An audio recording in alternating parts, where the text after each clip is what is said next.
Hello friends, welcome to our channel. दयाकोरी channel टी subscribe एवं वीडियो टी लाइक कर नेबे। वर्तमान समस्त सरकारी कर्मचारी गोटे खुशी खबर आसी जाइए कि दीपावली पूर्व सरकार डीए हाइक करने को जाउछंती।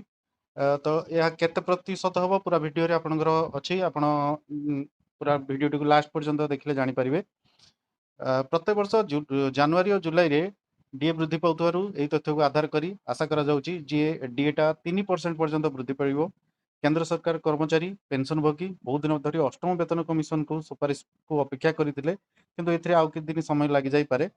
आमे वर्तमान देखिबा दिवाली पूर्व बहुत बड़ उपहार मिल पारिबो। गणमाध्यम रिपोर्ट अनुसार दीपावली पूर्व महंगा भत्ता बा डीए आपनकर वृद्धि होबार एक बड़ घोषणा संभावना अछि। ଏହି ବୃଦ୍ଧିରେ 12 ନିୟୁତ ଅଧିକ କର୍ମଚାରୀ ଏବଂ ପେନସନଭୋଗୀଙ୍କୁ ଲାଭ ମିଳିବ, ଯାହାଦ୍ୱାରା ସେମାନେ ଦଶହରା ଏବଂ ଦୀପାବଳି ସମୟରେ ଖର୍ଚ୍ଚ କରିବା ପାଇଁ ଅତିରିକ୍ତ ପାଣ୍ଠି ଦେବେ। ବର୍ତ୍ତମାନ କେନ୍ଦ୍ର ସରକାରଙ୍କ କର୍ମଚାରୀ 55% ଡିଏ ୱିଡ୍ରୋ କରୁଛନ୍ତି ନିଜ ସାଲାରୀରେ। ଏଥର କେତେ ପରସେଣ୍ଟ ଡିଏ ବୃଦ୍ଧିର ସମ୍ଭାବନା ରହିଛି? ବର୍ତ୍ତମାନ ମାର୍କେଟ ସିଚୁଏସନ୍ ଆଉ ଏକ୍ସପର୍ଟ ମାନଙ୍କର विश्वास जे मुद्रास्फीति को हिसाब को नहीं 3% वृद्धि हुए। सरकार केतबेले याकू 3% केतबेले 2% वृद्धि करथांती।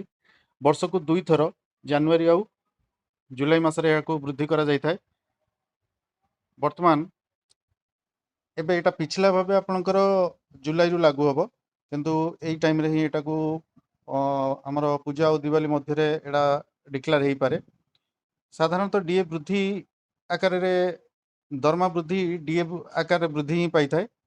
सरकारी घोषणा मासक पर फेब्रुआरी मार्च किंबा सेप्टेम्बर अक्टोबर पाखापाखि दरमाटा डीए को वृद्धि होता है। पिछला भाव लागू होगी आपको रेस्ट अमाउंट एरियर हिसाब से आपको मिल जाव। आउ यह डीए रो केते परसेंट वृद्धि हम यह मुद्रास्फीति उपरे ही आपंकर डिपेंड करि थाए।